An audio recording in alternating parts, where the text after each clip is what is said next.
ఉన్న బంగారాన్ని విడిపించి ఆ రోజు ఆన్లైన్ రేటుకే మేము కొంటాం. Sharma gold company.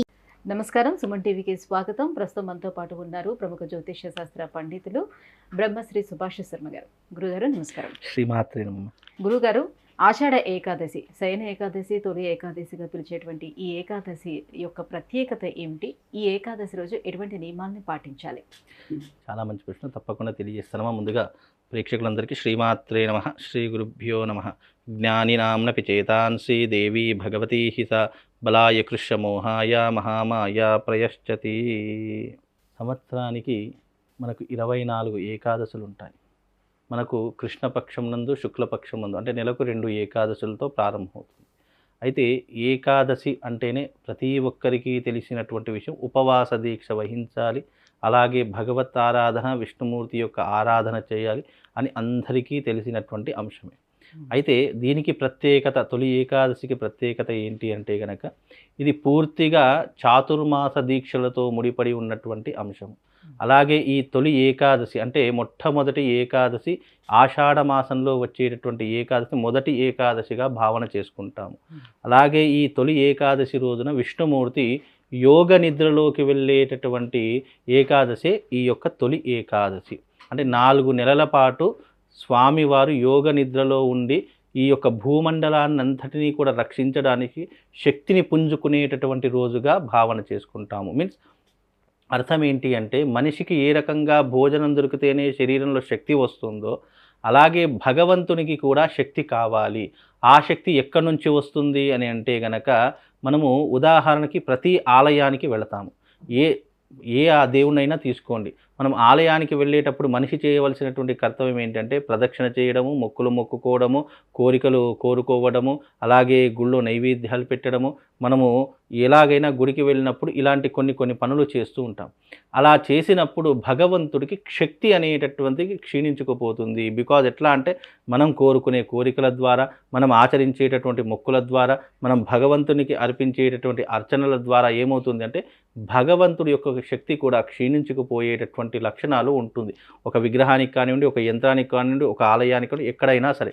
అప్పుడు ఆ భగవంతుడు యోగ నిద్రలోకి వెళ్ళి శక్తిని పునరావృతం చేసుకోవడానికి చేసేటటువంటి క్రియయే ఈ తొలి ఏకాదశి. ఇది 4 నెలల పాటు స్వామివారు యోగ నిద్రలో ఉండి కార్తీక శుద్ధ ఏకాదశి నాడు మేలుకొనేటటువంటిది ఈ యొక్క 4 నెలల పాటు జరిగేటటువంటిది. అందుకే ఈ యొక్క ఆషాఢ ఏకాదశి, తొలి ఏకాదశి, శయన ఏకాదశి అంటే స్వామివారు యోగ నిద్రలోకి వెళతారు కాబట్టి అందుకే దీన్ని శయన ఏకాదశి అని పిలుస్తారు. అలాగే ఈ ఏకాదశి పూర్తిగా విష్ణుమూర్తికి అంకితం చేయబడినటువంటిది. అందుకే శాస్త్రంలో ఏం చెప్పారంటే, శివశ్చ హృదయం విష్ణు, విష్ణుశ్చ హృదయం శివం. అంటే ఇక్కడ శివుడు విష్ణుమూర్తితో చెప్తాడట, ఏమని, ఈ 4 నెలలు ఆషాఢ మాసంలో వచ్చే తొలి ఏకాదశి ఏదైతే ఉంటుందో ఆ ఏకాదశి మొదలుకొని కార్తీక శుద్ధ ఏకాదశి వరకు యోగ నిద్రలోకి వెళ్ళి ఈ భూమండలాన్నంతటినీ కూడా రక్షింపజేయడానికి శక్తిని పునరావృతం చేసుకోమని చెప్పి శివుడు చెప్తాడట. శివుడు చెప్పేసరికి విష్ణుమూర్తి ఏం చేస్తాడంటే, యోగ నిద్రలోకి వెళ్ళి ఈ భూమండలంతాన్ని కాపాడడానికి శక్తిని పుంజుకొని మళ్ళీ యోగ నిద్ర నుంచి లేచేటటువంటి సమయం కార్తీక శుద్ధ ఏకాదశి. కనుక ఈ యొక్క ఏకాదశికి పర్వదినం ఏంటి అంటే గనక, ప్రతి ఒక్కరూ ఉపవాస దీక్షను వహించాలి. ఉపవాస దీక్ష చేయకపోతే గనక వాళ్ళందరూ కూడా విష్ణుమూర్తికి శత్రువులుగా భావన చేసుకుంటాము. ఎందుకు అని అంటే గనక, ఇక్కడ ఉపవాస దీక్ష అంటే అర్థం ఏంటి అంటే గనక, అంటే సైన్స్ పరంగా చెప్పాలి అంటే రోగ నిరోధక శక్తిని పెంచుకోవడానికి అర్థం చేసుకోవచ్చు.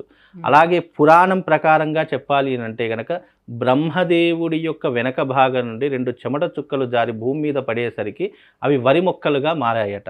అయితే వారేసరికి ఆ 2 రాక్షసులు ఉద్భవించేసరికి బ్రహ్మదేవుడి దగ్గరికి వెళ్ళి, స్వామి మాకు నివాసం ఉండడానికి ఏదైనా ప్రదేశం చూయించండి అని చెప్పారట. అయితే ఆ రాక్షసులు ఏం చేశారు, బ్రహ్మదేవుడి దగ్గర నుండి ఎవరైతే ఏకాదశి రోజున భోజనాది కార్యక్రమాలు చేస్తారో ఆ భోజనంలో మీరు కొలువై ఉండండి అని చెప్పేసి బ్రహ్మదేవుడు వరమిస్తారట.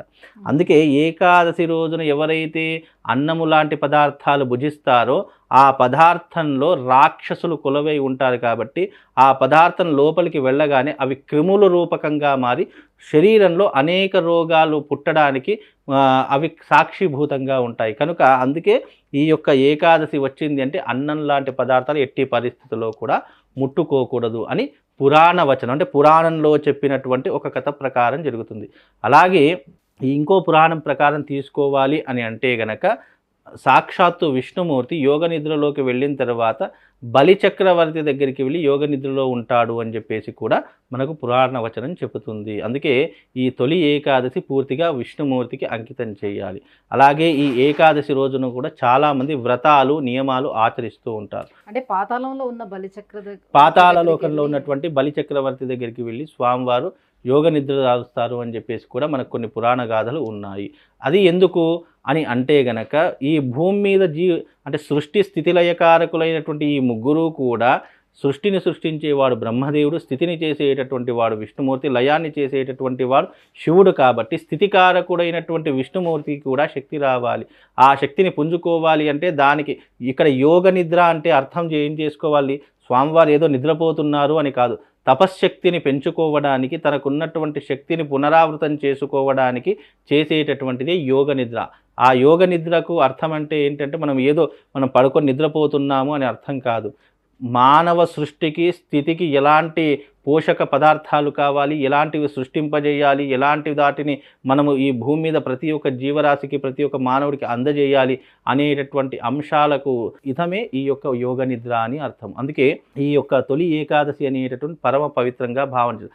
అలాగే ఈ ఏకాదశి నుండే మన సనాతన ధర్మంలో పండుగలు, వ్రతాలు, నోములు, ఎన్నో రకాలైనటువంటి దైవిక కార్యక్రమాలు అప్పటి నుండే ప్రారంభమవుతాయి. అందుకే ఎప్పుడైనా చూడండి, ఉత్తరాయణ పుణ్యకాలం కంటే దక్షిణాయన పుణ్యకాలంలోనే మనకు ఎక్కువగా పండుగలు, వ్రతాలు, నియమాలు, హోమాలు అన్నీ కూడా ఎక్కువగా జరిగేటటువంటి సమయం. ఎందుకంటే స్థితికారకుడైనటువంటి ఆ యొక్క విష్ణుమూర్తి మనకు కావాల్సినటువంటి అన్ని వస్తువులను సమకూర్చేటటువంటి దక్షిణాయన పుణ్యకాలంలోనే దొరుకుతాయి. అలాగే ఈ యొక్క తొలి ఏకాదశి యొక్క వైభవం ఏంటి అంటే కనుక ప్రతి ఒక్కరు ఉపవాస దీక్ష వహించాలి. చాతుర్మాస దీక్ష చేసేటటువంటి వారికి కూడా కొన్ని నియమాలు ఉంటాయి. అంటే వాళ్ళు సాంసారికమైనటువంటి జీవితానికి దూరంగా ఉండాలి. ఎప్పుడూ కూడా ఒకే పూట భోజనాది క్రతువులు ఆచరణ చేసుకోవాలి. ఉపవాస దీక్షను తప్పకుండా పాటించాలి. ఎప్పుడు హరినామస్మరణ చేసుకుంటూ ఉండాలి. ఈ యొక్క 4 నెలల పాటు ఎవరైతే విష్ణుమూర్తికి తమ జీవితాన్ని అంకితం చేస్తారో వాళ్ళ జీవితం 100% మలుపు తిప్పేటటువంటి అవకాశం జరుగుతుంది. ఎందుకంటే ఈ యొక్క దీక్షలు కానివ్వండి, ఈ యొక్క వ్రతాలు కానీ నోములు ఎందుకు చేస్తారు మనిషి అని అంటే గనక తమ యొక్క సాంసారికమైనటువంటి జీవితంలోనే కాదు, ఐహిక భోగ సుఖాలకు అన్నిటికీ అతీతంగా ఉండాలి. ఈ యొక్క ఏదైతే తొలి ఏకాదశి ఉందో అది ఎప్పటికీ కూడా భగవంతునికి అంకితం చేయడం ద్వారా మానవ శరీరంలో ఉన్నట్టు ఎన్నో రుగ్మతలు కూడా దూరం అయిపోతాయి అని తెలియజేసేటటువంటిది ఈ యొక్క ఏకాదశి. గురుగారు, అయితే ప్రతి ఏకాదశికి ఏదో ఒక వ్రతం అయితే ఆచరిస్తూ ఉంటారు కదా. ఈ తొలి ఏకాదశి రోజున ఏ వ్రతం చేసుకుంటే మంచి చేకూరుతుంది? ఈ తొలి ఏకాదశి రోజున విష్ణుమూర్తికి ఏకాదశి వ్రతం అనేటటువంటిది ఉంటుంది. ఆ ఏకాదశి వ్రతాన్ని ఎవరైనా ఆచరణ చేసుకోవచ్చు. అంటే ఆ ఏకాదశి వ్రతంలో ఏమొస్తుందంటే యధిష్ఠుడు కృష్ణుడిని అడుగుతాడట. కృష్ణుడు యధిష్ఠుడికి చెప్పినటువంటి ఈ ఏకాదశి కథ యొక్క సారాంశం అంతా కూడా దాంట్లో చెప్పడం జరుగుతుంది. కనుక ఈ తొలి ఏకాదశికి సంబంధించినటువంటి వ్రత కథ కూడా నియమం పద్ధతులు కూడా మనకు కొన్ని గ్రంథాలలో చెప్పడం జరిగింది.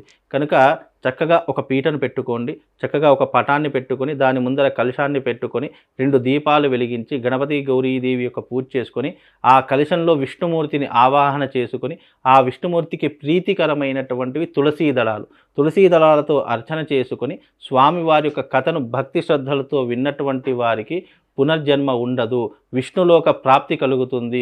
ఆ స్వామివారి యొక్క సాన్నిధ్యంలో ఎప్పుడూ కూడా వాళ్ళకంటూ ఒక స్థానం అనేటటువంటిది ఏర్పరచుకుంటారు. కాబట్టి ఈ సమయంలో మన జీవితంలో కొన్ని రోజుల పాటు విష్ణుమూర్తికి ఈ అంకితం చేసినటువంటి రోజులు ఈ యొక్క ఏకాదశికి సంబంధించినటువంటి చాతుర్మాస దీక్షలు. కనుక ఈ చాతుర్మాస దీక్ష చాలా పరమ పవిత్రమైనటువంటిది. విష్ణుమూర్తిని సేవించినటువంటి వారికి ఎప్పటికీ కూడా పునర్జన్మ అనేటటువంటి మళ్ళీ దొరకదు. బికాజ్ ఎందుకు అనంటే కనుక ఈ యొక్క రోజులు చాలా ప్రత్యేకమైనటువంటివి. ప్రతి మనిషి జీవితంలో కొన్ని ముఖ్యమైనటువంటి రోజులు వస్తాయి. అంటే తిథి వార నక్షత్ర ముహూర్తములతో కూడుకున్నటువంటి అద్భుతమైనటువంటి రోజులు వస్తాయి. అలా రోజులు వచ్చినప్పుడు దాన్ని యూటిలైజ్ చేసుకుంటే గనక మనిషి యొక్క జీవితం అత్యద్భుతంగా మారుతుంది. అదే కటిక దారిద్రుడైనా సరే అపర కుబేరుడు కావడానికి ఈ యొక్క వ్రతం అనేటటువంటిది ఉపయోగపడుతుంది. అలాగే స్వామివారిని మళ్ళీ తొందరగా ప్రసన్నం చేసుకోవాలి, స్వామివారి యొక్క అనుగ్రహాన్ని తొందరగా పొందాలి అంటే లక్ష్మీనారాయణ హృదయ హోమము అనేటటువంటిది ఒకటి ఉంది. అది స్వామివారికి చాలా ఇష్టమైనటువంటిది. అంటే సాక్షాత్తు పాలకడలిపై ఉన్నటువంటి ఆ యొక్క లక్ష్మీదేవి ఆ యొక్క విష్ణుమూర్తిని కోరుకుంటుందట.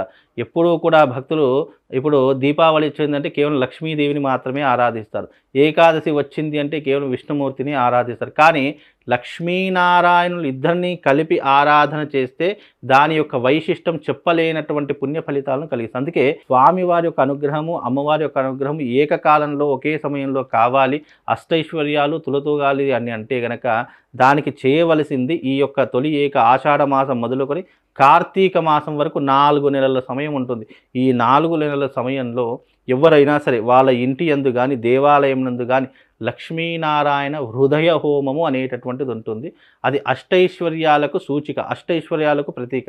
దాని యొక్క హోమ ప్రకారం చేసుకుంటే గనక నిజంగా విష్ణుమూర్తి లక్ష్మీదేవి యొక్క అనుగ్రహం తప్పకుండా వాళ్లకు కలుగుతుంది. గురుగారు, తొలి ఏకాదశి యొక్క ప్రత్యేకత ఏంటి, ఎలా చేసుకోవాలి, ఎటువంటి వ్రతాన్ని ఆచరించాలి, విషయం తెలియజేసినందుకు ధన్యవాదాలు.